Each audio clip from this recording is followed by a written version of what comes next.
kali kita pada pagi hari ini. Ayo, Silakan Pak Erik.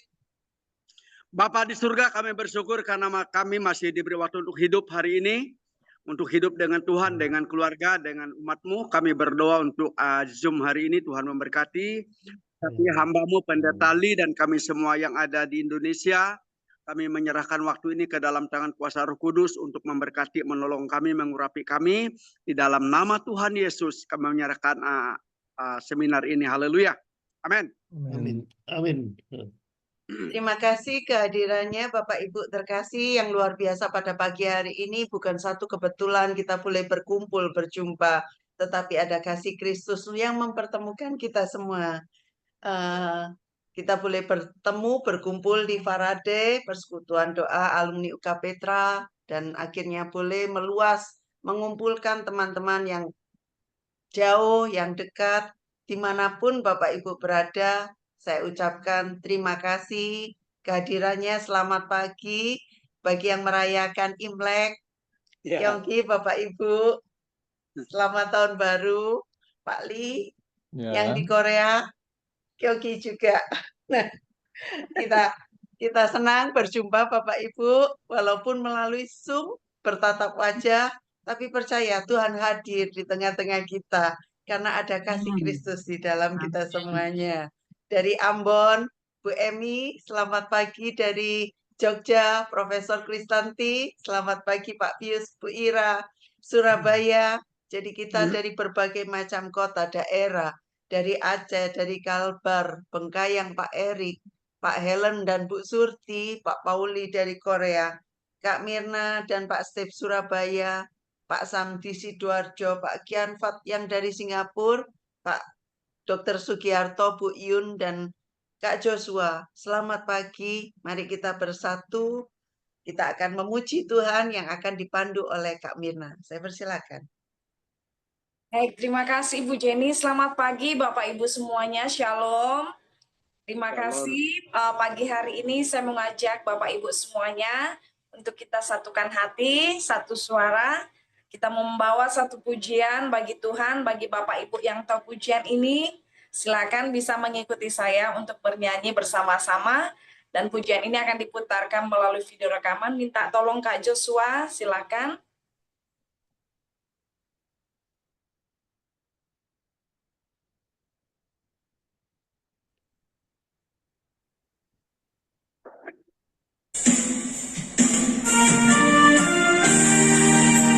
Meskipun kami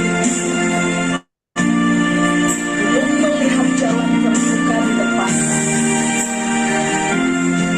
kami mau terus bawa hati kami untuk selalu percaya kepada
Terima kasih Bu Jenny. Untuk waktu selanjutnya saya kembalikan. Terima kasih Kak Mirna untuk suara yang indah, suara yang merdu, talenta yang Tuhan berikan untuk Kak Mirna. Kiranya dipakai untuk lebih lagi untuk melayani Tuhan dan tetap semangat Kak Mirna. Kak Mirna di sini banyak yang dari Medan. Jadi Kak Mirna nanti boleh berkenalan, bersapa dengan teman-teman yang lain. Bapak Ibu terkasih, kita diberkati oleh hambanya yang saya mengenal Pak Li tahun 19 sampai sekarang masih tetap awet muda dan tetap setia di dalam Tuhan. Terima kasih Pak Li untuk pelayanan pagi hari ini. Pak Li adalah rektor dari Cohen University di mana saya kuliah kemarin dan ketua Grassroots Internasional, ketua Grape Akademi Internasional dan misi internasional Badan Misi Hope. Jadi inilah wajah dari Pak Li, walaupun hanya Bapak Ibu menjumpai dalam Zoom, tetapi nanti kalau berjumpa secara pribadi, biarlah wajah ini tetap diingat. Kasih Kristus menyertai kita semuanya, dan kita akan diberkati dengan tema yang berseri dari yang kemarin, dari Efesus, terus kemudian lanjut Pergamus pada pagi hari ini. Pujian dan teguran kepada jemaat Pergamus yang akan disampaikan oleh Dr. Paul Lee Heyul dari Korea. Saya persilakan kepada Pak Lee. Ya, selamat pagi. Saya minta sharing PowerPoint. Minta tolong saya bisa diizinkan untuk sharing. Ada siapa yang bisa? Ibu Jenny bisa menolong? Kak Joshua, silakan Ya. Kak Joshua.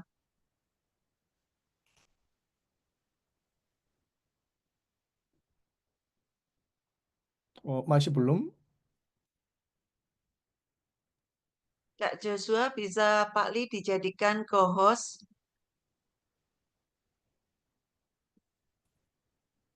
Oh ya, mungkin bisa ya, bisa. Terima kasih. Oke. Ya, bisa melihat? Bisa Pak. Ya, bisa ya. Hari ini kita akan membahas Kitab Wahyu pasal 2 ayat 12 sampai 17. Ini siapa yang bisa membantu untuk membacakan perikop seluruhnya? Saya bacakan Pak. Ya, Ibu Jenny tolong bacakan.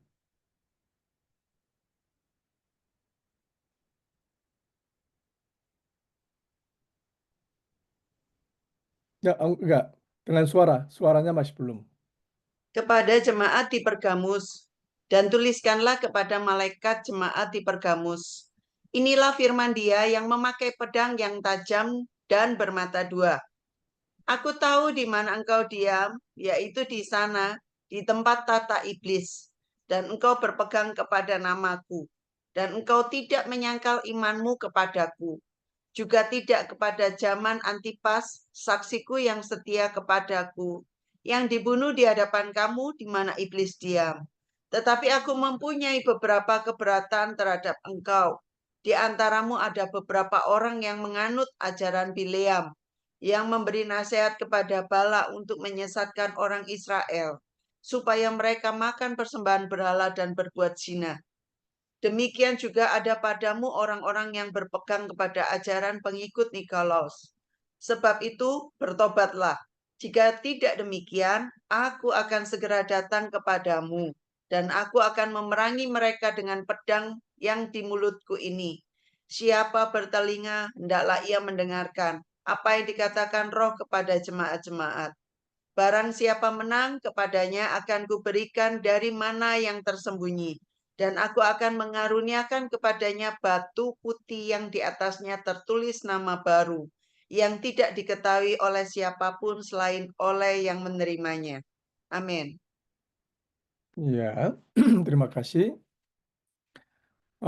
Saya membuat makalah ini dengan PowerPoint 64.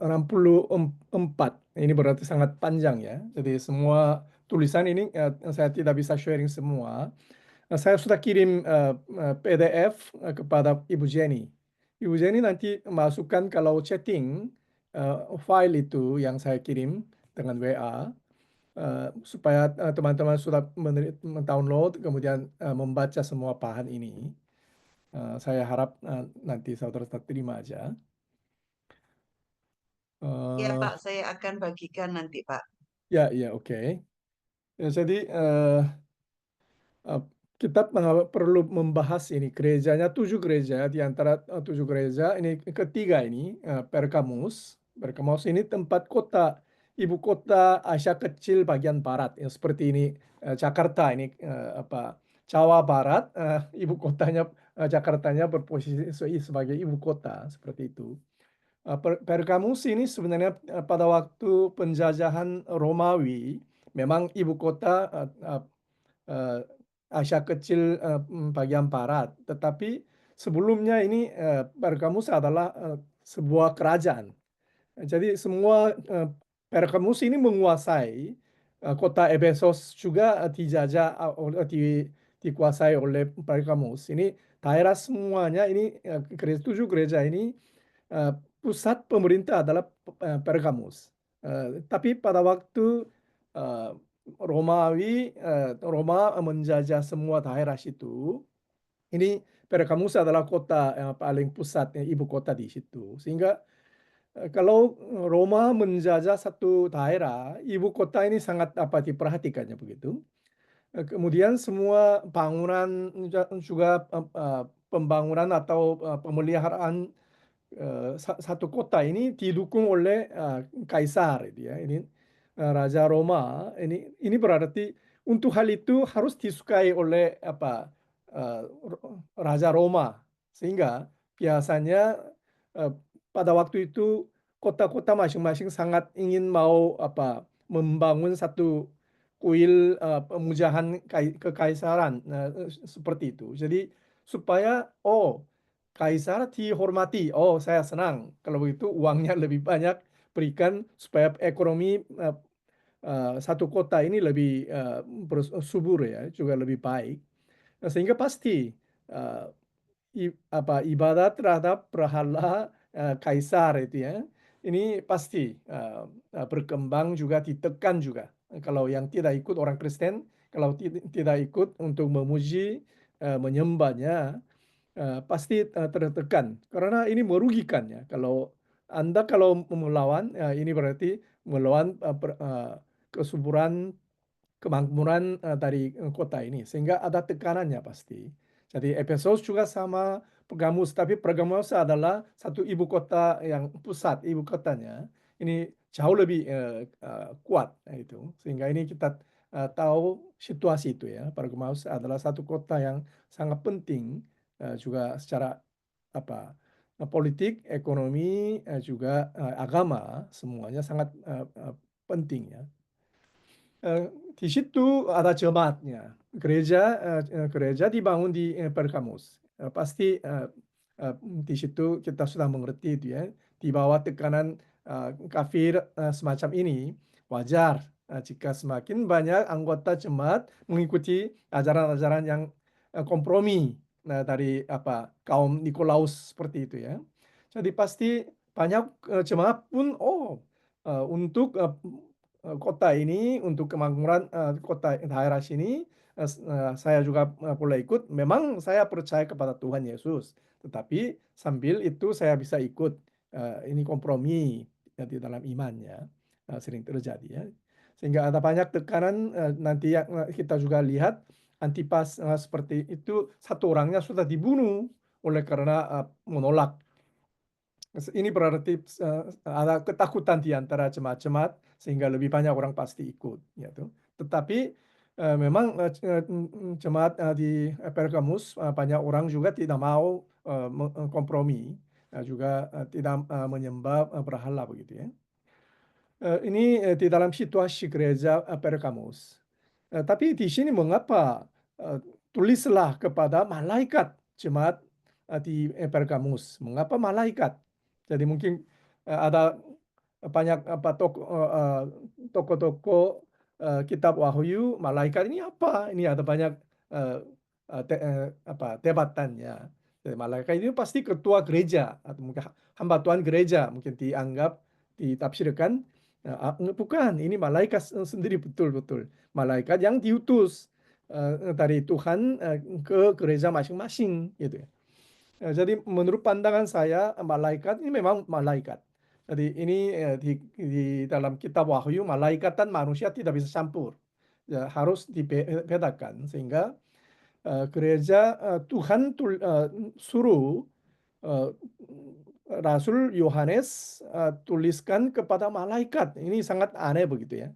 Sebenarnya kitab Wahyu diberi oleh Allah, berikan kepada Yesus, Yesus berikan malaikat, malaikat berikan Yohanes, Rasul Yohanes begitu. Yohanes kirim ke 7 gereja, betul. Tapi mengapa di sini malaikat jemaat di Pergamus? Memang ini tidak mudah pahami itu ya. Tetapi jikalau ini malaikat ini dianggap ditafsirkan sebagai ketua hamba Tuhan di gereja Pergamus, mungkin wahyu ini tidak bisa disampaikan, dijaga dengan baik karena manusia memang kadang-kadang imannya bisa tergoyah, juga mungkin penyampaian juga kadang-kadang kurang jelas begitu ya. Jadi saya harap karena firman Tuhan ini malaikat ini dipegang oleh Tuhan Yesus Kristus. Ini berarti wahyu Yesus Kristus dialirkan melalui malaikat secara jelas disampaikan ke gereja Pergamus. Sehingga hamba Tuhan Pergamus bisa diganti begitu ya. Jadi dari satu orang nanti mati, satu orang lagi harus ganti. Tapi setiap hamba Tuhan nanti diganti menggembalakan di gereja Pergamus, pasti ini firman yang dipegang oleh malaikat akan disampaikan kepada dia. Sehingga wahyunya pasti dijaga. Sehingga saya harap, saya pikir malaikat ini betul-betul Tuhan bicara malaikat. Firman ini, wahyu ini pasti harus disampaikan ke hamba-hamba Tuhan melalui malaikat ini begitu ya. Jadi sehingga semua kita bisa bayangkan, oh semua hamba Tuhan yang menggembalakan gereja pasti Tuhan berikan firman, malaikat pasti menolong dia itu ya. Jadi itu kita bisa memikirkan hal itu. Kemudian pada kata pertamanya itu ya, bahasa aslinya tade lege itu ya. Tade lege. Jadi Tuhan Yesus Kristus ini berbicara ini, tade lege ini bahasanya sangat penting. Jadi ini 7 kali. Efesus juga semua 7 gereja Tuhan Yesus berbicara tade lege ini dipakai. Kata tade lege ini sangat penting untuk pengertian mengapa tulisan ini kita harus perhatikan. Tade lege ini berartinya tade ini demikian di sini. Sedang di sini lege itu dia sedang berbicara, berkata, gitu ya. Ini biasanya dipakai untuk pembukaan pemerintah resmi yang digunakan oleh para kaisar Persia. Dan ketika Raja Persia, Kaisar Persia mengeluarkan pemerintah atau perintah bagi seluruh bangsa itu ya. Ini sangat penting kalau raja berbicara.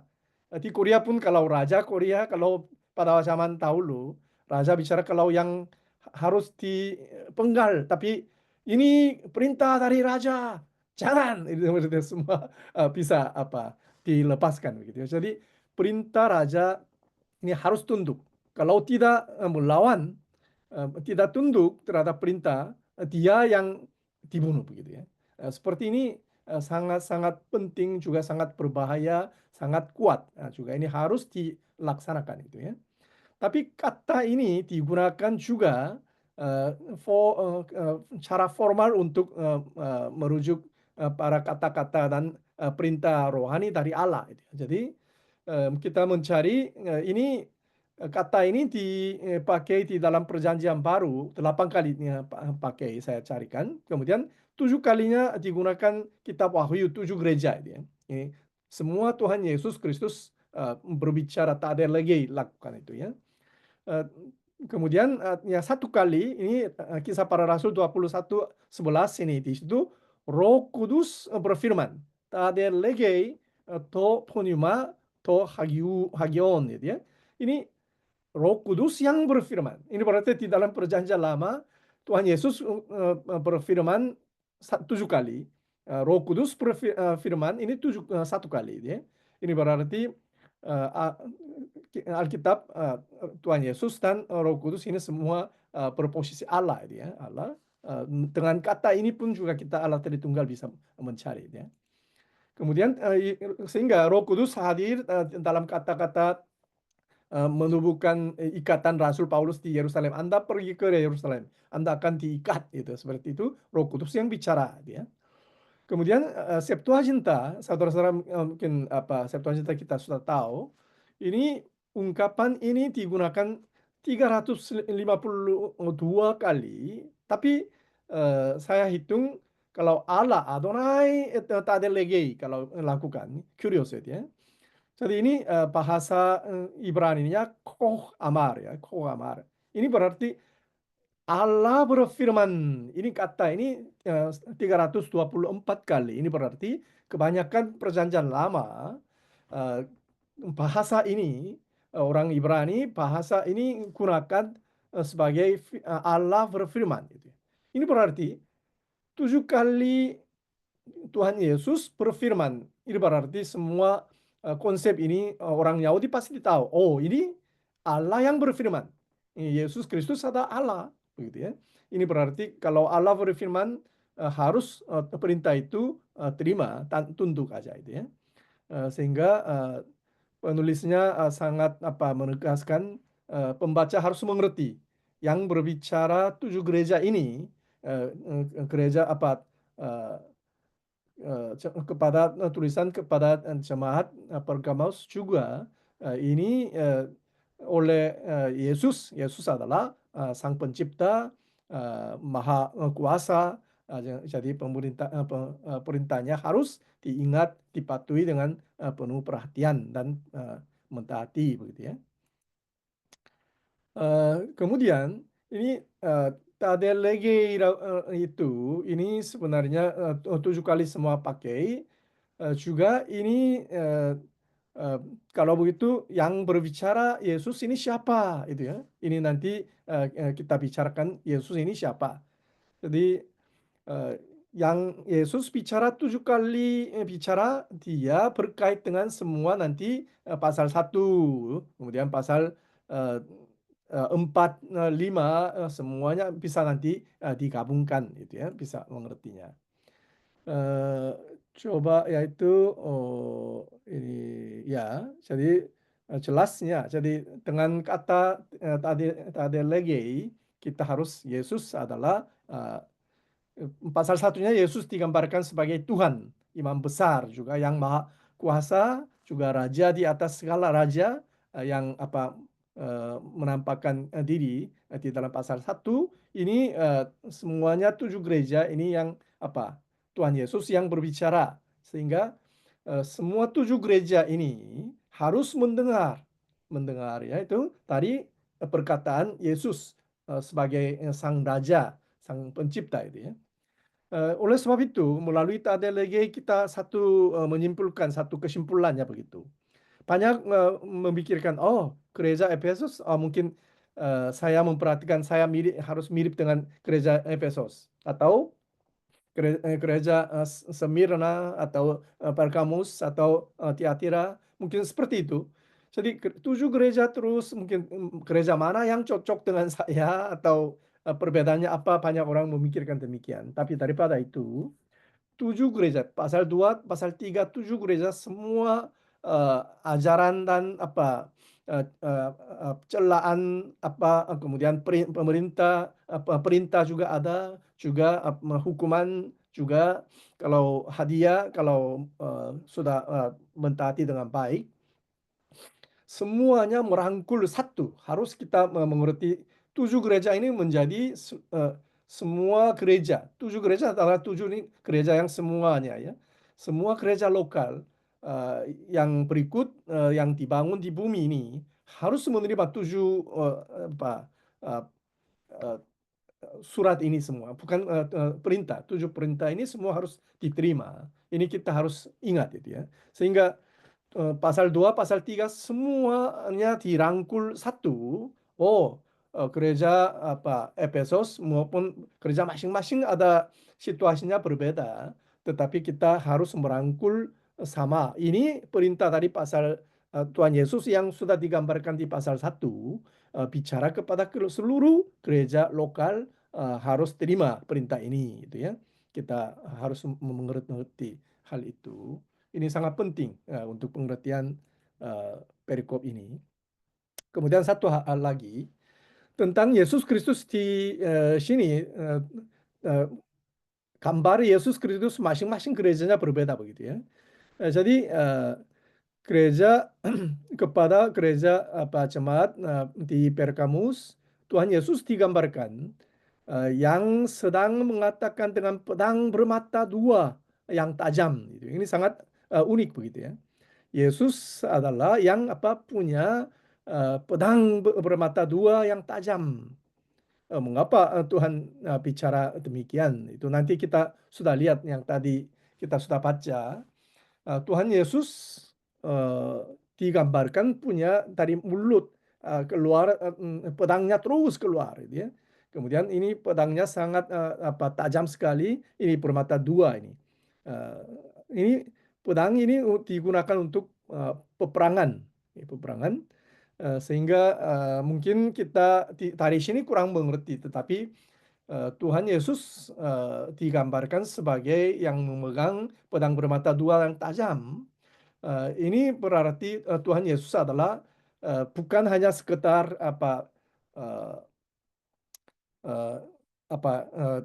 yang sangat ramah, sangat halus, seperti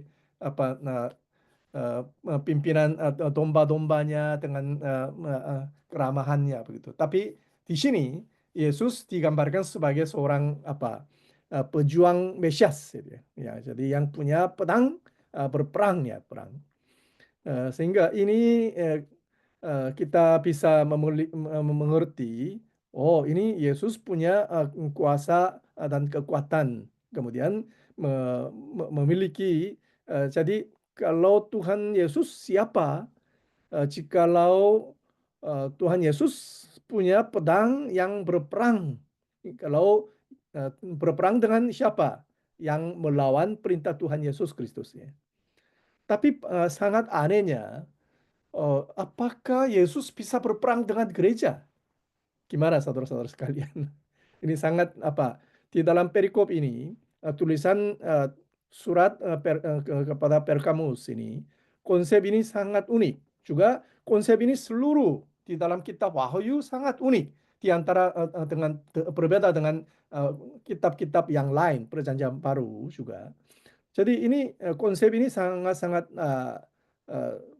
susah mengerti sebenarnya. Mengapa gereja Tuhan Yesus dibunuh untuk menyelamatkan jemaat-jemaat gereja begitu ya. Tapi mengapa Tuhan Yesus digambarkan sebagai yang berperang dengan gerejanya? Apakah itu teologi ini bisa diterima? Bisa diterima karena Perjanjian Lama, coba ya.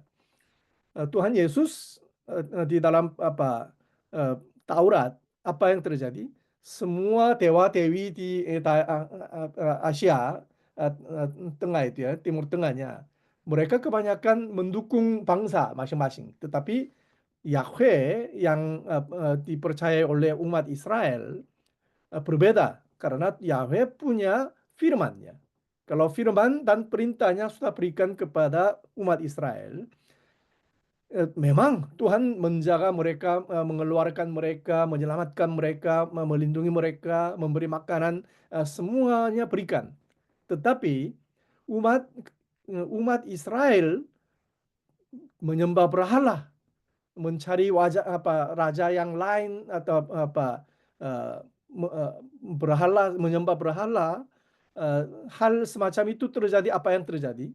Tuhan Allah sendiri berperang dengan umat Israel, sehingga malah musuhnya dibantu oleh Yahweh, sehingga umat Israel dikalahkan, diusirkan. Akhirnya dari tanah Kanaan, tanah perjanjian, umat Israel diusirkan, dibuang ya, bisa terjadi begitu ya. Jadi Allah, perjanjian lama juga Allah punya konsep perang Yahweh itu ya. Tetapi perang Yahweh ini diganti di dalam perjanjian baru kita wahyunya, ini perang Mesias. Jadi, Yesus lakukan demikian. Jadi mungkin kalau kita juga tidak mentaati firman Tuhan dengan baik, Tuhan Yesus akan berperang dengan kita. Ya, ini berbahaya itu ya. Jemaat-jemaat tidak mentaati firman, Tuhan Yesus berperang dengan kita. Coba, siapa yang bisa menang dengan perang dengan Yesus? Perang dengan Allah. Semuanya digalakkan. Ini bahaya begitu ya. Sehingga gereja juga harus takut. Gereja jangan hanya Tuhan enak, saya melakukan apapun enak-enak ya. Jadi di Korea ada pepatahnya. Cucu-cucunya mereka yang disayangi oleh kakek dan neneknya. Kadangnya mereka yang terlalu disayangi menjadi manja, membakar jenggot kakek ya begitu. Jadi ini anak ini mereka manja, ini sangat berbahaya begitu ya. Jadi sehingga anak ini perlu didisiplin gitu ya, disiplin. Jadi gereja juga kalau kita mengajar Yesus halus baik-baik, semua menutup, mengampuni, mengasihi saja harus ajaran, tapi tidak mengajar Tuhan Yesus berperang dengan kita. Wah, ini berbahaya, hancur kehidupan kita itu ya. Jadi keluarga kalau tidak mentaati berbahaya itu ya. Memang Tuhan mengasihi. Mengapa orang tua harus disiplin supaya anaknya bisa dipulihkan? Memang konsepnya. Inilah salah satu cara kasih Tuhan Yesus Kristus. Sehingga kita harus mengajar jemaat-jemaat juga melalui teks ini. Tuhan punya pedang juga, pedangnya yang bisa berperang dengan kita. Dan nanti kita melihat Tuhan Yesus mau berperang dengan orang-orang yang mengikuti ajaran Nikolaus begitu ya. Ini kita harus tahu konsep ini. Kemudian Tuhan Yesus paling pertama berkata apa? Aku tahu. Ini semua 7 gereja, Tuhan Yesus juga aku tahu, Maha tahu. Allah sedang tahu. Ini kata present itu ya, sekarang. Ini berarti selama-lamanya Tuhan semua tahu. Tindakan kita, pengembalaan kita, sifat kita, semuanya sedang semua tahu. Keadaan jemaat-jemaat semua tahu. Jadi ini berarti di hadapan Tuhan tidak bisa disembunyikan. Sehingga kita harus tahu Allah, Tuhan Yesus setiap saat, selama-lamanya tahu. Sehingga semua tahu. Tapi apa yang tahu? Tempat tinggal Pergamus. Tempat tinggal jemaat-jemaat di Pergamus adalah tahta iblis. Wah, ini juga sangat aneh juga. Tahta iblis itu. Wah, ini Tuhan tahu tempat di mana. Jadi saudara-saudara, kota-kota di mana saudara-saudara menggembalakan, daerah situ Tuhan tahu situasi apa yang terjadi. Khususnya di situ iblis bekerja apa tahu. Gitu ya. Juga kuasa iblis apa itu tahu. Jadi sangat unik sekali. Ini ibu kota. Pergamus adalah ibu kota daerah Asia kecil barat begitu ya. Tapi pusatnya politik, pusat ekonomi, pusat agama. Disitulah Tuhan sebut Pergamus adalah tahta iblis. Wah, ini ada iblis yang bertahta di situ. Ini berarti Allah mengizinkan iblis juga punya tahta. Ini kekuasaan juga ada begitu ya. Jadi memang oleh karena salib Yesus Kristus kita sudah tahu Tuhan Yesus sudah menang dalam nama Yesus kita bisa mengalahkan kuasa iblis memang. Tetapi Tuhan mengizinkan di dalam sejarah masing-masing daerahnya iblis masih berkuasa menyulitkan orang Kristen juga dibunuh menjadi martir bisa jadi begitu ya di sini. Jadi bisa terjadi itu. Kemudian Tuhan Yesus tahu apa? Engkau masih menyimpan nama saya dan tidak menyangkal iman engkau. Bahkan pada waktu Antiba menjadi martir. Ya. Jadi di dalam gereja orang-orang yang menjadi martir oleh karena iman mereka disulitkannya, diperaskannya, ini bisa tahu. Kemudian juga apakah kita menyimpan nama Tuhan Yesus Kristus, tidak mau menyangkal Yesus seperti Petrus lakukan, tidak mau, ada. Tuhan tahu. Jadi keadaan kita sudah tahu begitu ya. Ini kita sangat diberkati jikalau Tuhan sudah tahu tempat tinggal saya mana, sekarang kota saya apa yang terjadi kita harus tahu, Tuhan tahu begitu ya. Kemudian keadaan kita juga Tuhan tahu, gitu. Macam-macam Pergamus juga sudah tahu, diketahui. Tata iblis ini Tronos tu Satana, bahasa Satana ini Satan itu ya. Setan ini di dalam Perjanjian Baru 36 kali dipakai, kita Wahyu 8 kali dipakai. Tapi sebenarnya kitab Wahyu ini Diabolos juga pakai. Jadi Perjanjian Baru 34 atau 34 kemudian kitab Wahyunya 5 kali. Diabolos juga pakai. Tapi di dalam kitab Wahyunya ini ular yang tua gitu ya. Ini juga bisa dipakai. Jadi setan, Diabolos dan ularnya ini semuanya satu identitas ini bahasa Indonesianya iblis gitu. Iblis ini dikatakan. Sehingga kata iblis ini dibedakan. Setan dan Diabolos ini masing-masing kita harus carikan. Di dalam seluruh Alkitab kita bisa tahu. Kemudian tahta, kata tahta ini sangat benar. Tronos itu Perjanjian Baru ini 62 kali dipakai, kitab Wahyu 47 kali dipakai. Yang lain hanya paling banyaknya Matius 5, Lukas 3, Kisah Para Rasul 2. Yang lain Ibrani 4, yang seperti itu. Ini berarti kata Tronos ini tahta ini di dalam kitab Wahyu kebanyakan pengakian tahta di dalam Perjanjian Baru kitab Wahyu yang pakai, sehingga kata tahta ini sangat penting ya, penting di dalam kitab Wahyu. Ini satu tema yang penting. Di sini satu kita mengerti ini tempat tinggal ini nanti saudara terbaca aja. Tempat tinggal ini ada 13 kali. Tapi ini 11 kalinya dipakai biasanya tempat tinggal yang tidak percaya, ya. Tetapi satu kalinya tempat tinggal jemaat-jemaat Pergamus ini pertama kali satu kali pakai di sini.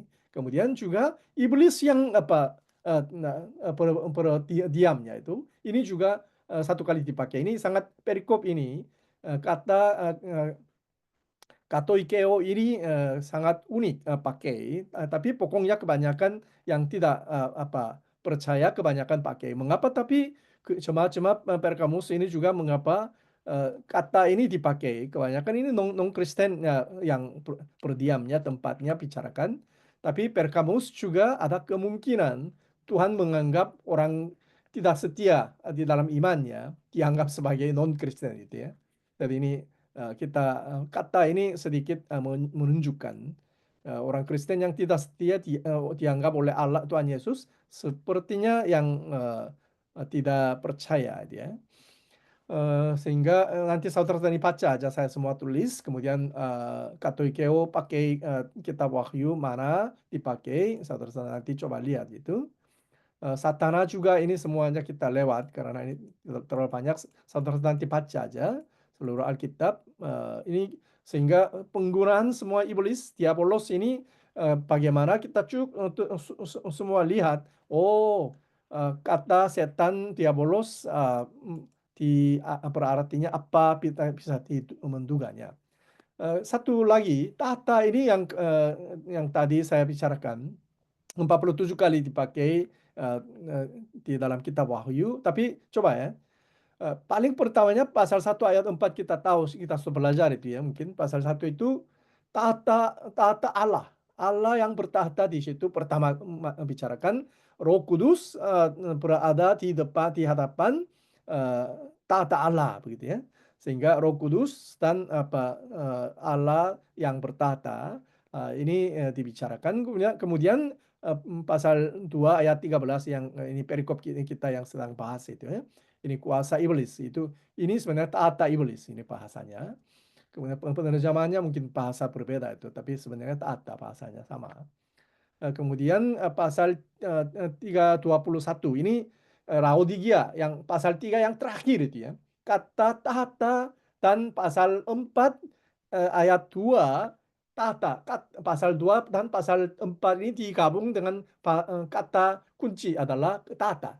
Jadi seluruh gereja, 7 gereja akan dikasih jikalau sudah menang bertahta. Punya kuasa juga berikan kepada gereja. Tapi tahta ini nanti digabung dengan tahta ini berkait dengan pasal 45. Pasal 4 ini siapa? Allah yang bertahta. Tuhan Yesus juga bertahta sebelah kanan tahta Allah begitu ya. Sehingga semua tahta ini berkait dengan tahta kerajaan surga begitu ya. Jadi ini kita bisa lihat kata-kata tahta ini sangat banyak pakai pasal 4, pasal 5 banyak tahtanya muncul. Pasal 6 juga yang punya kuasa itu ya. Kemudian yang 7 orang-orang jemaat-jemaat yang di sebelah di hadapan tahta Allah, mereka berdiri di depan itu ya. Seperti itu. Ada banyak, nanti coba lihat tahta penggunaan ini di dalam kitab Wahyu 47 kali bagaimana caranya. Tapi sangat uniknya di dalam teks ini tahta iblisnya unik gitu. Satu kali ini pakai di sini sangat unik. Jadi tapi kita tahu nanti pasal 13 iblis punya kuasa yang luar biasa. Tuhan mengizinkan. Jadi iblis memberi kuasa kepada binatang politik, binatang agama begitu ya. Nabi-nabi palsu. Ini untuk menyerang gereja itu ya. Terjadi. Sehingga iblis juga diberi kuasa. Memang kita harus melakukan peperangan rohani dengan baik gitu ya. Kita harus tahu. Kemudian memegang nama Tuhan. Nah, ini kita bisa mengerti tidak menyangkal Yesus itu ya. Jadi ini kita lewat nanti saudara baca aja. Pegang ini saya penggunaan sudah ada di sini. Jadi 14, aku mempunyai beberapa keberatan terhadap engkau. Paling masalahnya apa? Tuhan mencela gereja Pergamos ini apa? Di antaramu ada beberapa orang yang menganut ajaran Bileam yang memberi nasihat kepada Balak untuk menyesatkan orang Israel supaya mereka makan penyembahan berhala dan berzina, jadi berbuat zina itu ya. Jadi ini kita sudah tahu kisah itu ya di dalam Bilangan kita sudah tahu ya. Jadi Bileam dia sangat orang saleh, dia takut terhadap Allah. Tapi akhirnya oleh karena dia ketamakan mencari keuangan atau mungkin ada kemakmuran diri, sehingga sambil percaya Tuhan, takut terhadap Tuhan, tapi sambil kompromi. Akhirnya menjatuhkan banyak umat Israel, sehingga dia sangat nanti dicela oleh Tuhan. Jadi hal itu terjadi ya. Jadi oleh sebab itu Tuhan perintahnya apa? Dua perintahnya, berhentilah berpegang pada ajaran Bileam, ajaran orang-orang Nikolaus gitu ya. Nikolaus ini sama konsepnya. Jadi pada zaman dahulu dan sekarang zaman ini juga sama begitu ya. Di sini banyak gereja ingin mau mencari kemakmuran. Jadi teologi kemakmuran ini menghancurkan gereja seperti ya. cemarkan di daerah masing-masing, gereja Indonesia, gereja Korea juga sama aja tuh ya. Ini apa strategi iblis ya, iblis itu kemakmurannya carikan untuk ini harus apa berhentilah berpegang pada apa kompromi apa ajaran kompromi itu ya. Jadi keduanya bertobatlah, harus berbalik, hanya menyembah kepada Allah saja, hanya percaya kepada Tuhan Yesus gitu ya. Jadi ini Tuhan perintah nanti coba lihat. Kemudian pasal 5, demikian juga kamu telah memiliki ajaran orang Nikolaus. Jadi yang sama pasal 4-nya William. Tapi sekarang pasal 5-nya Nikolaus ini pada zaman itu ya. Ini kita juga harus memikirkan. Zaman ini di gereja Indonesia juga harus kita berhati-hati di dalam kehidupan kita, juga harus berhati-hati. Kemudian ya ini kita Tuhan bertobatlah gitu ya. Ini apa perintah ya, perintah bertobatlah ya. Ya oke. Tapi kalau sudah perintahnya berikan, jikalau tidak bertobat, apa yang terjadi? Aku akan segera datang kepadamu. Kalau datang, apa yang terjadi? Jadi dengan pedang dari mulutku. Ini Tuhan datang dengan pedang dari mulutku. Ini berarti apa? Tuhan datang untuk menyerang, berperang dengan gereja Pergamus. Gitu ya. Jadi mungkin coba bayangkan saudara-saudara. Tuhan datang untuk dengan pedang dari mulutnya untuk menyerang apa? Berperang dengan gereja kita. Wah, ini berbahaya. Kehidupan kita itu. Wah, bisa terjadi. Jadi kita harus berhati-hati gitu ya. Kalau ada yang tidak patut terhadap firman Tuhan, ada kompromi di dalam kehidupan kita, imannya kurang teguh sehingga bergoyah, itu jangan saudara-saudara lakukan hal itu. Ini berbahaya gitu ya. Nanti saudara-saudara baca ini semua bicara kalau kamu tidak taat, jadi aku datang berpegang dengan kamu, berperang dengan kamu. Jadi, kata perang ini pakai itu di dalam kitab Wahyu banyak pakai perangnya. Jadi sehingga kitab Wahyu harus ditafsirkan dengan konsep perang Mesias itu ya. Ini satu tema paling utama di dalam Perjanjian Baru, bukan eskatologi yang tema pusatnya. Sehingga ini harus tahu, tapi kebanyakan orang tidak tahu konsep ini, sehingga sering lupa ajaran yang pusat di dalam kitab Wahyu itu ya. Jadi kalau ada kesempatan mungkin ini harus lebih membahas perang Yesus Kristus ini, perang Mesias ini harus tahu seluruh Alkitabnya, kita harus tahu konsep ini. Jadi ini sangat unik di dalam ajaran kitab Wahyunya itu ya. Nanti di pedangnya ada dua kata, rompai, jadi rompaia itu ada, makaira ada, ini dua katanya, tapi yang pendek panjang, tapi dua-duanya digunakan bersama-sama juga tidak masalah pergantian. Sehingga perangnya memang betul.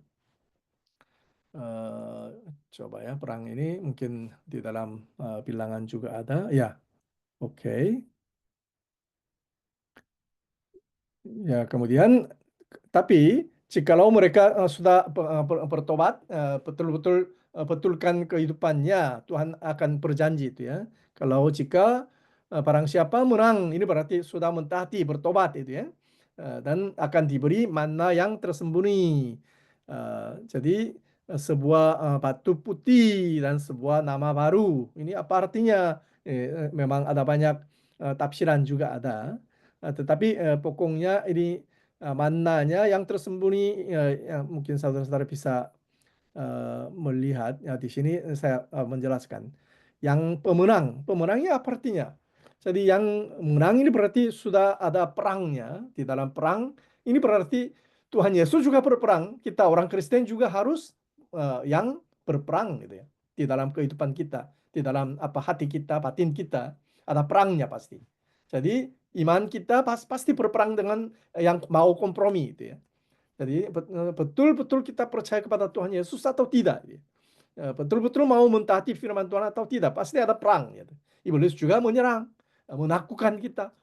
Kalau Anda tidak ada uang, gimana hidupnya? Jadi gimana? Mungkin pasti ada perangnya. Jadi di situ kita sudah menang. Menang ini berarti apa? Menang ini saya memikirkan kalau perjanjian lama yang melakukan pemenangan siapa? Yakub ya. Yakub namanya sudah diganti dengan Israel. Israel apa? Yang pemenang, yang berperang dengan Tuhan, malaikat Tuhan begitu ya. Jadi ini berarti pemenang adalah menunjukkan satu kata seperti Israel yang Israel baru, perjanjian barunya Israel baru, gereja sendiri begitu ya. Jadi nama gerejanya adalah yang pemenang gitu ya. Jadi yang sudah menang di dalam peperangan rohani ya, batinnya gitu ya. Sehingga sudah kalau menang, apa yang terjadi? Kemenangan jemaat di Pergamus adalah untuk bertobat karena telah menerima ajaran-ajaran Nikolaus dan mengoreksi mereka yang telah jatuh ke dalam sinkretisme. Yesus tahu bahwa pertobatan bukan hanya sekedar berbalik, tetapi merupakan sebuah usaha yang keras, seperti perang gitu ya, seperti sebuah peperangan dan pergumulan ya. Oleh karena itu, bertobat dan dari ajaran palsu, berbalik dari sinkretisme dan mengoreksi iman seseorang digambarkan sebagai sebuah perjuangan dan kemenangan. Karena hal itu melibatkan pertempuran batin dan pertempuran lahiriah, ya. Tetapi memang sesulit apapun jika kita memahami betapa menakutkan dan kuatnya kuasa dan serangan Yesus, para anggota jemaat gereja Pergamus dan gereja sekarang juga sama kita ya, harus bertobat dan berbalik dan menjaga iman tetap utuh ya. Bagi mereka yang memenangkan peperangan rohani melalui pertobatan, Yesus memiliki hadiah yang sangat berharga, itulah adalah manna dan batu putih ya. Mannanya ini konsep perjanjian lama, ada konsep manna yang tersembunyi itu ya. Jadi Yeremia ketika bait suci Salomo sudah dihancurkan, Yeremia menyembunyikan tabut perjanjian dengan guci-guci manna di Gunung Sinai untuk mengantisipasi akhir zaman ketika Mesias akan datang dan membangun bait suci yang baru serta menempatkan tabut perjanjian di sana. Itu konsep ini ada perjanjian lama ya. Jadi Tuhan Yesus datang membangun bait suci baru. Yesus sendiri begitu ya, menjadi bait suci. Kemudian ini mau memberikan manna yang tersembunyinya, berikan. Ini berarti manna ini pesta mesianik gitu ya. Tuhan Yesus sudah menang, sudah ada pesta yang terakhir itu ya. Pesta mesianik, kita juga di situ hadir makan mannanya, manna baru itu ya, manna yang tersembunyinya akan berkat. Ini menunjukkan berkat-berkat kekal dari surga itu ya. Ini menunjukkan. Batu putih ini apa artinya? Ada banyak tafsiran. Waduh, ini jadi banyak tafsirannya. Tapi konsepnya menurut pandangan saya, jadi batu putih adalah sebuah tanda yang kalau tiket yang pesta mesianik. Kalau pesta mesianik pasti ada yang tiketnya perlu gitu ya. Jadi ini batu putih kalau berikan, Anda boleh, tapi Anda tidak boleh gitu ya. Jadi kalau belum ada batu putih. Jadi ini salah satu tiket untuk masuk festival mesianik, itu bisa dianggap itu lebih cocok gitu ya.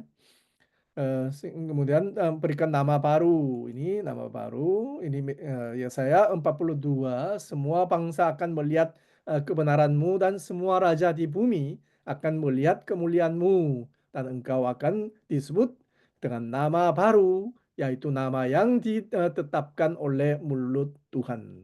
Ini Yesaya 45:15 itu, dan nama yang kau tinggalkan itu akan menjadi kutuk bagi orang-orang pilihanku, sebab aku Tuhan akan membunuh engkau dan hamba-hambaku akan menyebut engkau dengan nama yang lain, gitu ya. Jadi nama baru ini berikan ini Mesias datang untuk membangun satu bangsa, nama orang-orang yang masuk ke situ akan diberi. Kalau begitu, bagaimana kitab Wahyu pasal 2 ayat 12 sampai 17 diaplikasikan dengan gereja Indonesia. Saya selama 29 tahun melayani di Indonesia sekarang, masih melihat gereja Indonesia juga sangat-sangat hati-hati dengan ajaran perikop ini. Inilah seluruh gereja lokal harus hati-hati. Tapi gereja Indonesia jauh lebih harus hati-hati. Sinkretismenya banyak. Banyak gereja, banyak hamba Tuhan sudah tercemar oleh karena konsep-konsep sinkretisme. Jadi mencari kemakmurannya, teologi kemakmuran menguasai hamba-hamba Tuhan. Jadi banyak gerejanya. Jadi itu teologi sendiri mungkin ada masalahnya. Kemudian penyembahan berhala juga ada. Kemudian peperangan rohani mereka tidak tahu. Jadi konsepnya. Konsep peperangan. Jadi gereja, Tuhan Yesus menyerang berperang dengan gereja. Konsep teologi semacam ini tidak diajar. Padahal Alkitab jelas bicarakan itu. Sehingga kita harus secara pribadi juga berhati-hati, secara sinode masing-masing kita harus lihat. Jadi orang-orang politik yang menguasai sinode kata-kata begitu ya. Yang benar mereka dicela, dikritik. Jadi yang punya suka kehormatannya itu orang politik di dalam gereja hamba Tuhan, orang politik harus hati-hati ya tuh.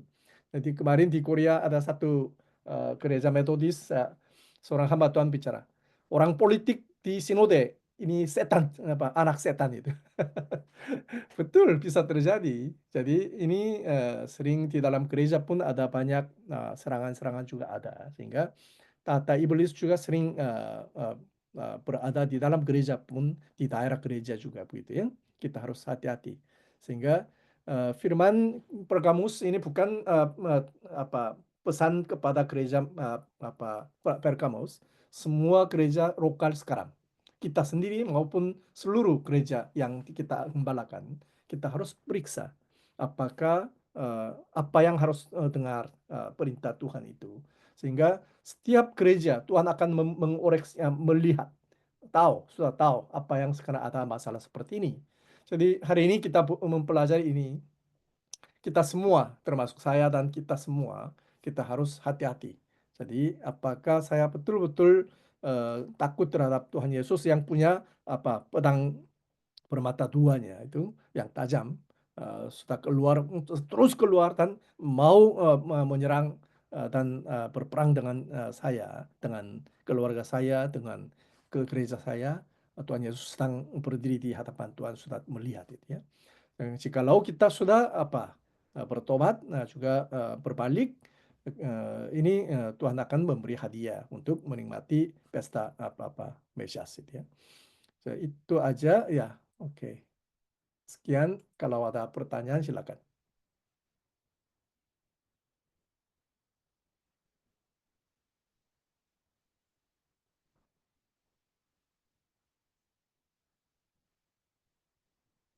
Ya, oke. Ya, Pak Ibu Jenny, saya serahkan.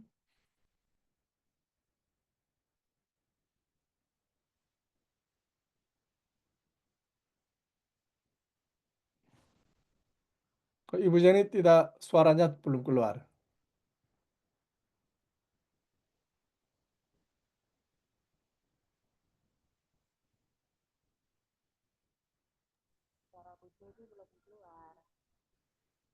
Oh, suaranya masih belum. Halo. Oh, sudah terbuka. Bisa, Oke. Pak? Makasih Kak Joshua. Makasih Pak Eller. Terima kasih Pak Li, Bapak Ibu, saya persilakan bagi yang mau bertanya. Karena ini tadi disampaikan oleh Pak Li ya, untuk gereja-gereja. Jadi Tuhan tahu bagaimana keadaan gereja kita masing-masing. Ini cuman hanya saya tadi pada waktu baca ini agak sedikit bingung, Pak. Pedang bermata dua ini maksudnya bagaimana, Pak? Untuk pendeta, untuk jemaat, atau Tuhan itu menyerang kepada siapa, Pak? Minta kepada gereja. Gereja penjelasannya, Pak. hamba Tuhan juga bisa diserangi. Jemaat-jemaat juga Iya. bisa diserangi oleh Tuhan Yesus. Jadi karena umat Israel pun kalau tidak taat, apa yang terjadi? Tuhan berperang dengan umat Israel yang tidak taat begitu ya. Jadi oleh sebab itu firman-Nya penting sekali. Kalau sudah berikan perintah ini, kalau tidak ikut perintah Tuhan, Allah Yahweh di dalam Taurat pun juga berperang dengan Israel. Sehingga Israel diusirkan dari tanah perjanjian begitu ya. Sehingga konsep semacam ini ada Taurat juga ada. Ini nanti di dalam kitab Wahyu ini perang Mesias. Sang Mesias Yesus Kristus yang berperang dengan gerejanya. Sehingga ini sangat memang tidak mudah saudara-saudara sekarang mengerti, tapi seluruh Alkitab konsep ini sudah dialirkan semua terus gitu ya. Sehingga sebenarnya ini tema ini tidak jarang bicarakan, jarang dipahami. Sehingga perikop ini sangat salah mengerti juga kurang mengerti juga. Makasih, Pak. Saya persilakan kepada Bu Pendeta Mariati Borus. Barus. Terima kasih banyak Pak Li untuk Oh, suaranya kecil. Terima kasih Pak Li. Ini gimana? Ya, Sudah oke. besar? Gimana bikin apa ini, Mak? Tidak besar juga ya? Ya, Mak. sekarang bisa. Ya. Sudah besar? Bisa Pak? Ya. Kayak Ibu Mariati kan pakai tangan. Belum ya Pak? Pak. Oh, sudah. Bisa dengar. Baik Pak, terima kasih banyak untuk hari ini. Banyak hal yang ya walaupun ini singkat ya begitu ya, tapi saya banyak sekali diberkati. Tapi paling utama satu hal yang paling berkesan itu tentang perang itu Pak. Jujur memang kami tidak begitu mengajarkan itu. Ya artinya kita nggak pernah lah bayangkan kalau Tuhan Yesus memerangi gereja kita gitulah. Walaupun gereja kita tidak taat begitu. Nah saya kira, tapi tadi beberapa kali dan Pak Li bilang banyak alasan-alasan yang cukup kuat. Memang kita harus menerima bahwa Tuhan akan memerangi gereja yang tidak taat, yang tidak melakukan, apalagi tadi di Wahyu ini dikatakan tadi bahwa roh berbicara, artinya supaya kita memang begitu serius mentaati apa yang disampaikan begitu. Nah, salah satu hari ini yang memang Allah akan memerangi gitu, karena dia pedang bermata dua, artinya memang ini Tuhan bukan yang lemah lembut. Pokoknya bagi saya agak menyentuh banget begitu. Tapi pertanyaannya gini Pak, kira-kira seperti apa ya kita menggambarkan, mengkhotbahkan, seperti apa kita meyakinkan jemaat ini bahwa memang Tuhan sedang memerangi gereja kalau kita tidak taat, kalau kita tidak mengikuti apa yang sedang ya Tuhan Yesus ya, kegerakan roh yang dimaksudkan di dalam Wahyu ini. Ya, menurut saya kan memang ini adalah memang gereja saat ini begitulah ya. Saya memang percaya juga gereja-gereja itu adalah gereja kita sekarang begitu yang memang Tuhan pasti akan memerangi gitu. Gimana kita meyakinkan atau maksud saya sebagai hamba Tuhan lah ya. Gimana kita memkhotbahkan, mengaplikasikan benar, mempaktakan lah. Meyakinkan bahwa Allah memang sedang berperang kalau gereja ini tidak mentaati Tuhan, tidak sungguh-sungguh melakukan firman Tuhan gitu loh Pak. Makasih Pak Li. Ya, itu paling tema pokok di dalam kitab Wahyu. Jadi mengapa kitab Wahyu berbeda dengan kitab lain?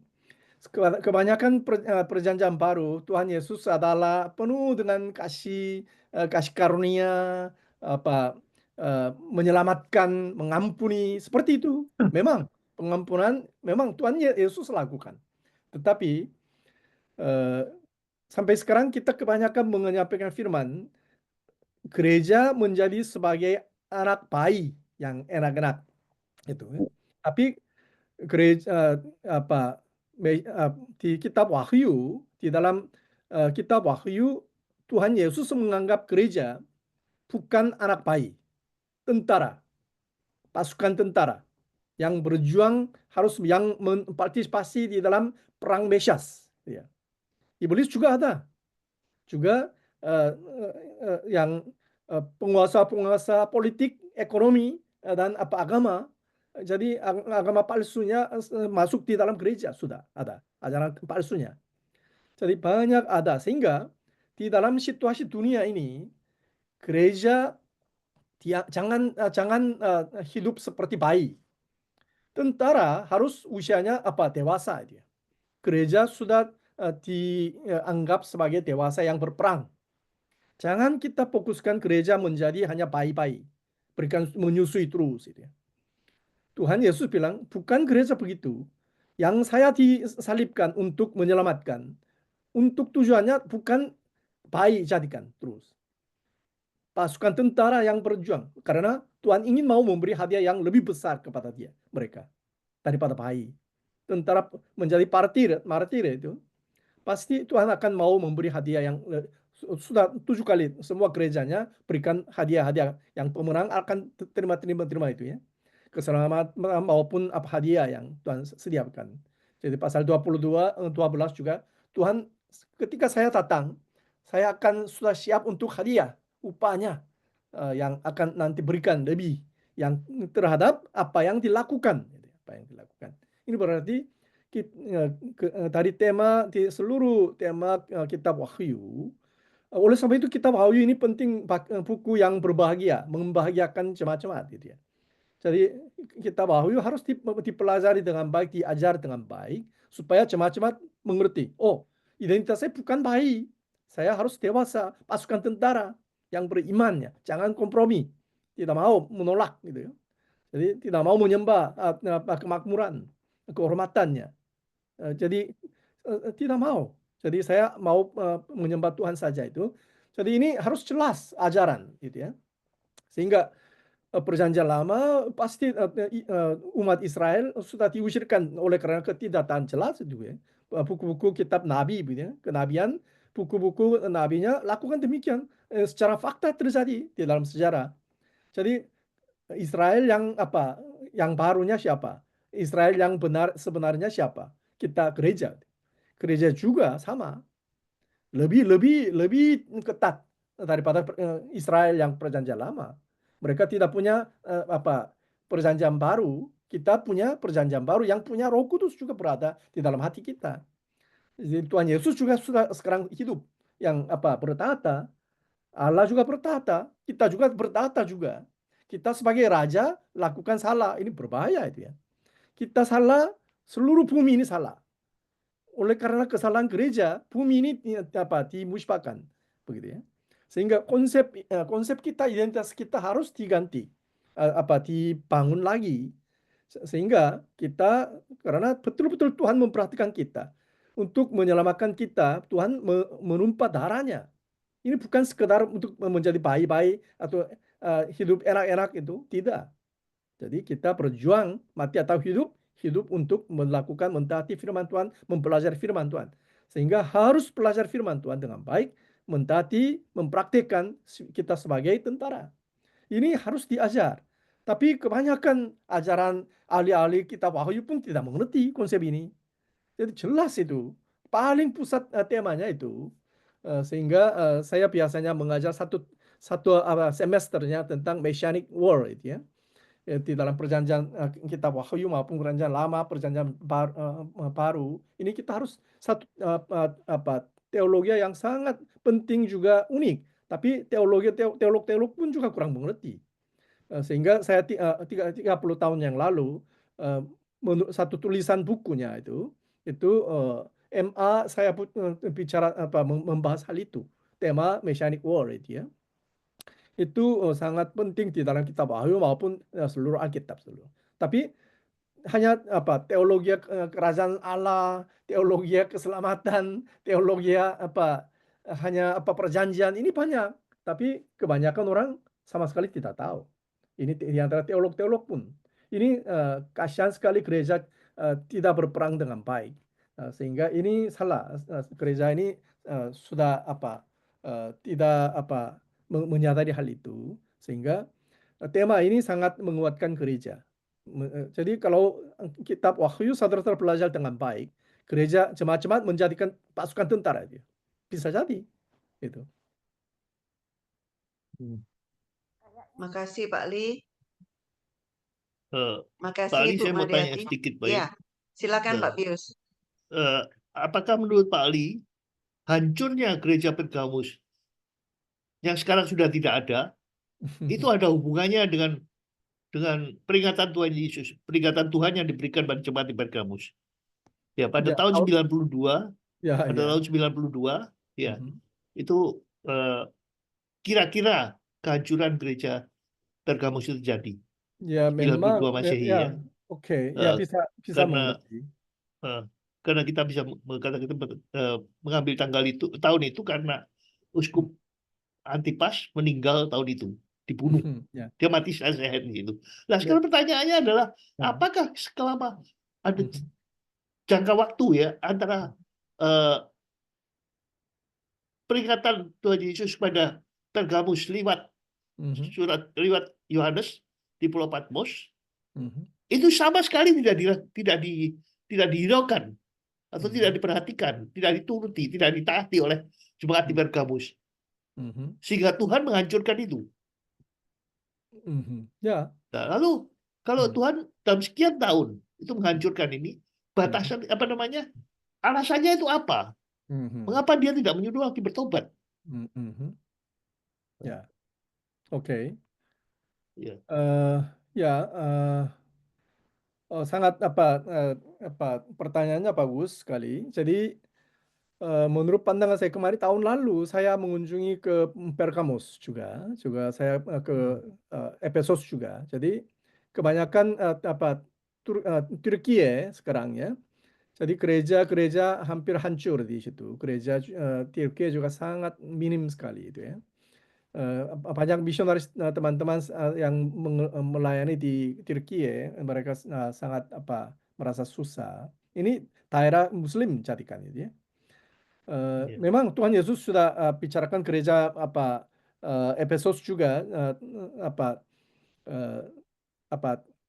kaki Dian ini gerejanya akan nanti dipindahkan itu ya, pindahkan. Memang sudah bicarakan.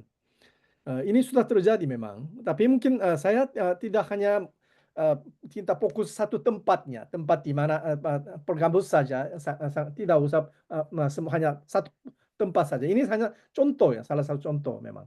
Memang ini secara historis memang dicontohkan bisa jadi.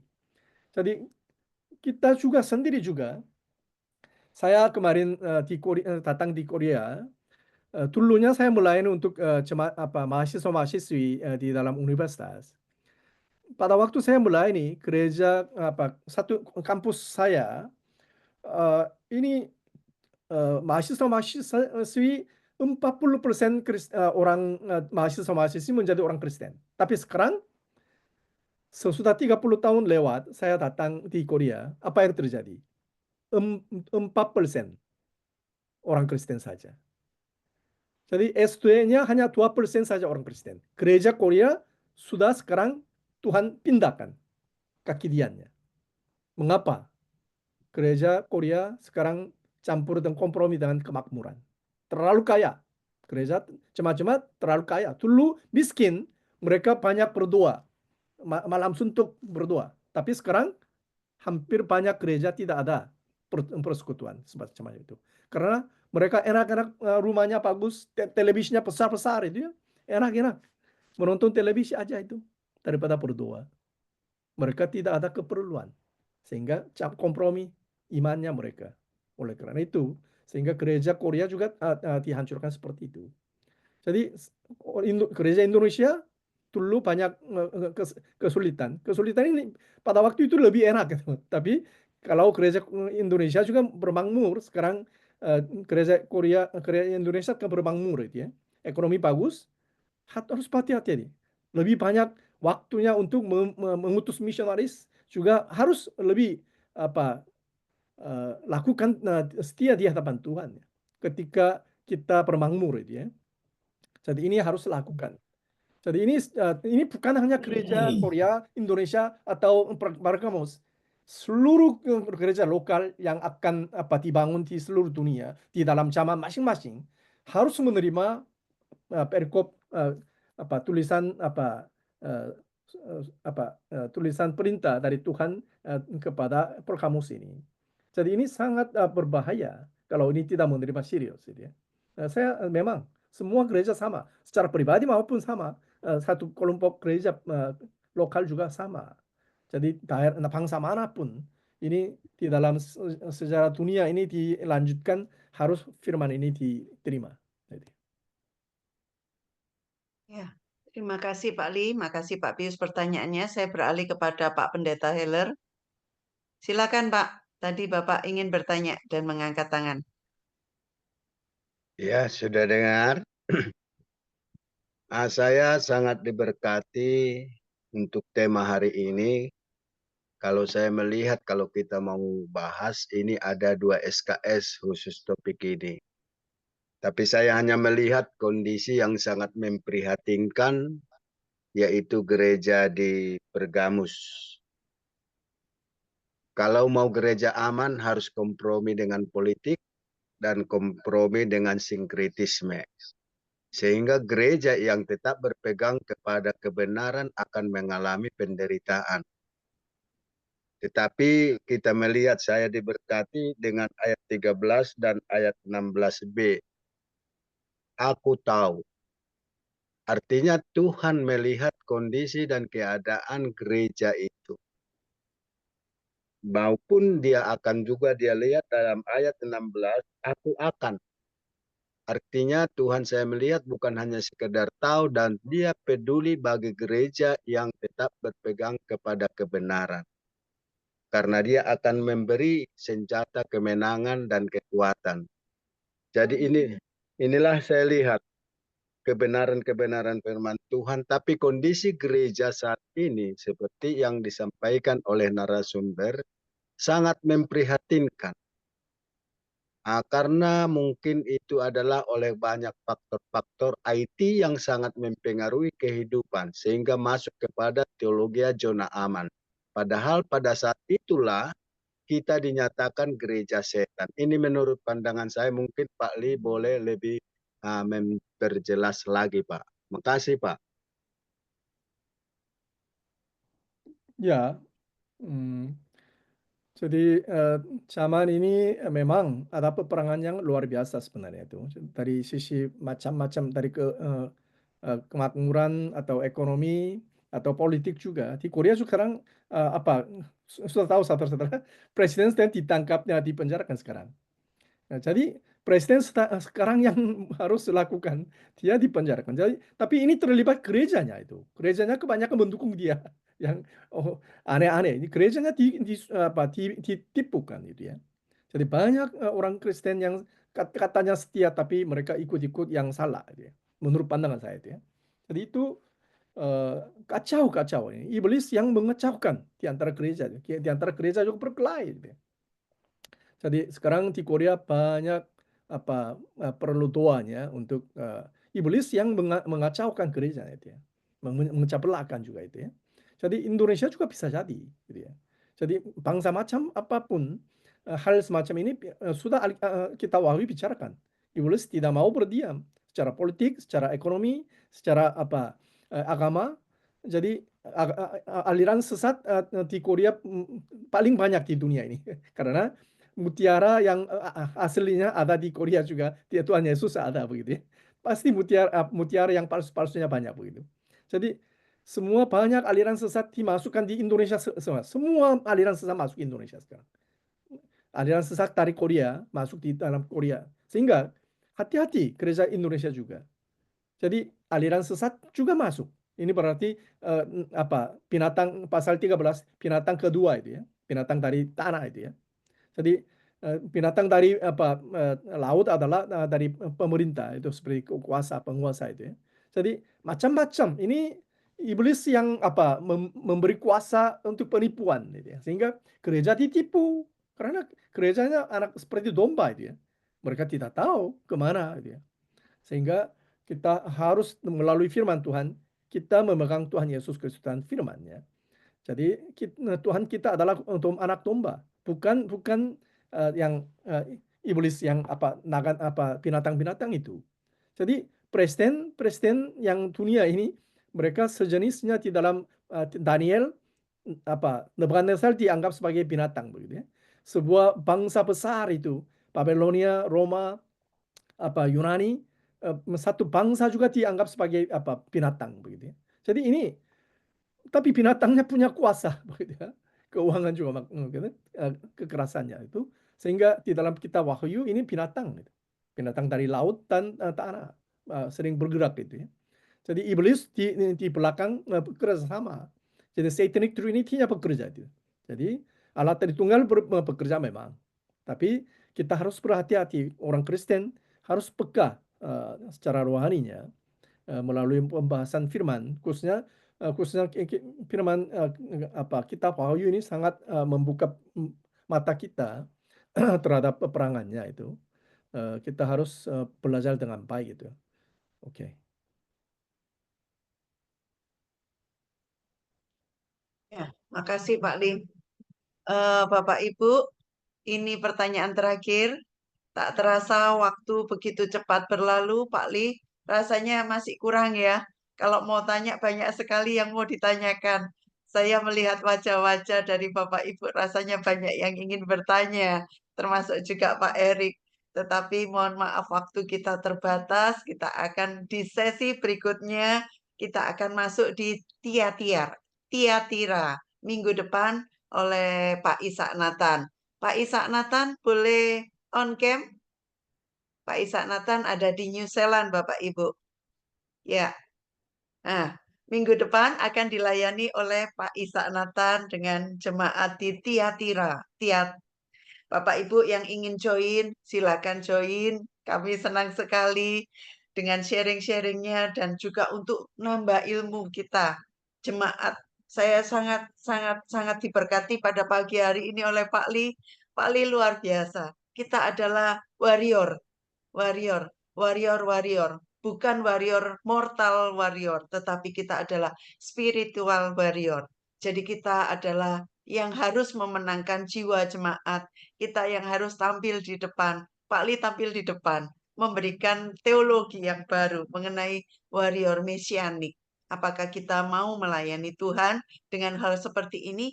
Ini adalah tergantung kita sendiri. Tetapi kalau kita memang mau, ada hal-hal yang Tuhan akan berikan, mana batu putih dan lain sebagainya. Terima kasih sekali lagi Pak Li untuk berkat firman Tuhan pada pagi hari ini yang sangat memberkati kita. Bapak Ibu, kita akan masuk di dalam doa syafaat. Dengan kasih, saya minta kepada Pak Heller ya. Pak Heller berdoa untuk bangsa Indonesia. Berdoa untuk gereja-gereja di Indonesia. Supaya apa yang tadi disampaikan Pak Li itu tidak menyeret gereja-gereja masing-masing.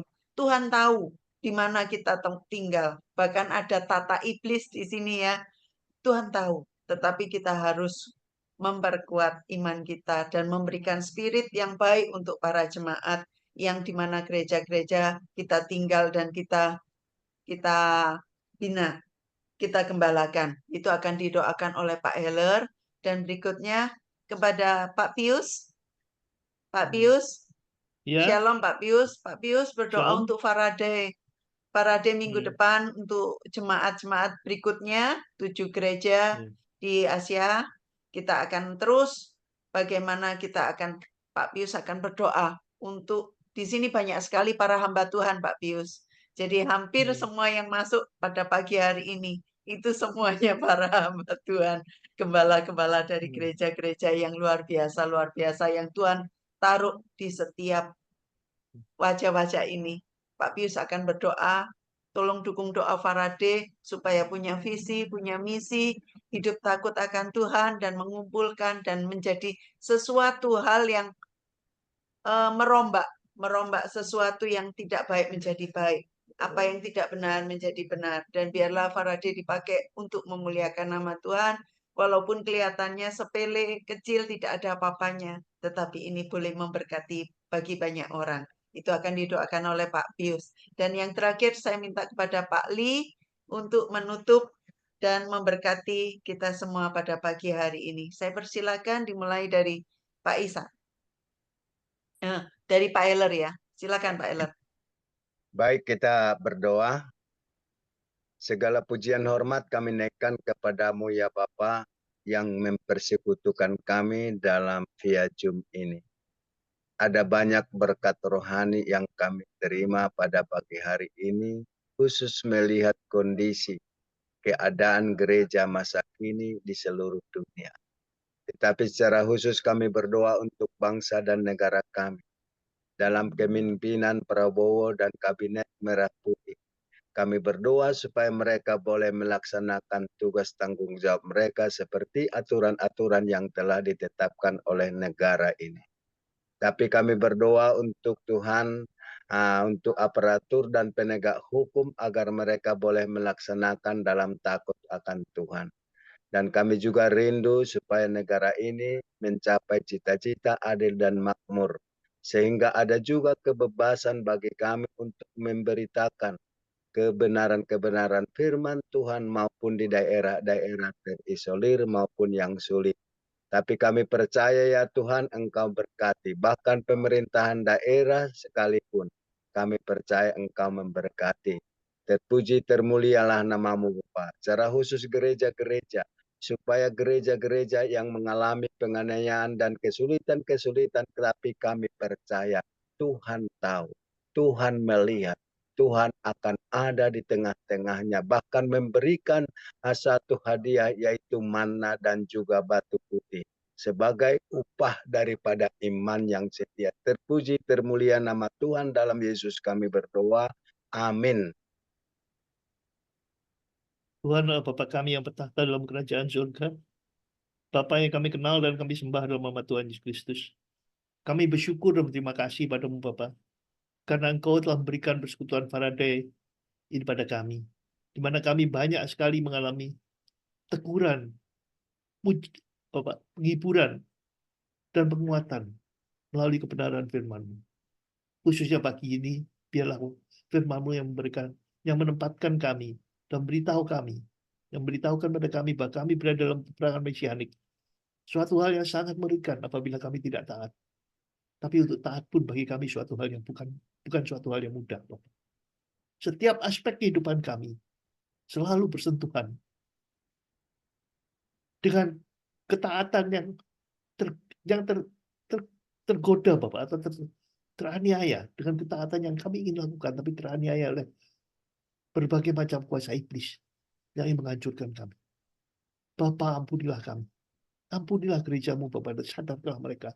Berilah gerejamu di mana saja, khususnya di Indonesia ini, kekuatan untuk bertahan di dalam kebenaran dan ajaran yang benar. Biarlah gereja kami tidak terpeleset dan tidak menjadi batu sandungan bagi orang-orang lain. Dan biarlah karena kesalahan-kesalahan yang kami berbuat. Dan berkatilah pula Bapak agar hamba-hamba, agar nabi-nabi palsu atau hamba-hamba Tuhan palsu yang tidak mengajarkan kebenaran, boleh Kau redam dan patahkan Bapak. Karena banyak jemaat-Mu yang tersesatkan olehnya. Kami tahu Bapak, bahwa kami menghadapi peperangan rohani. Dan setiap peperangan rohani itu akan menderita luka. Tapi biarlah luka-luka kami ini tertutup oleh bilur-bilur-Mu yang menyembuhkan dan menjadikan kami tetap setia. Berkatilah persekutuan Faraday ini Bapak. Berikanlah pada mereka kesetiaan untuk terus berdoa. Berikanlah pada kami kesetiaan untuk terus melangkah di dalam kebenaran-Mu, mempelajari ajaran yang benar dan memuliakan nama-Mu seperti menjadi kehendak-Mu saja. Terima kasih atas firman-Mu pagi hari ini Bapak, dan dikasihkan oleh Bapak Pauli. Kiranya Kau berkati dia dan pelayanannya, dan Kau berkati kami semua. Terima kasih Bapak Surgawi, kami serahkan semua padamu. Di dalam nama Tuhan Yesus Kristus, Tuhan dan Juru Selamat kami yang hidup. Amin. Tuhan Allah Bapa kami sungguh mengucap syukur karena Tuhan mengizinkan kami bisa mendengar firman-Mu.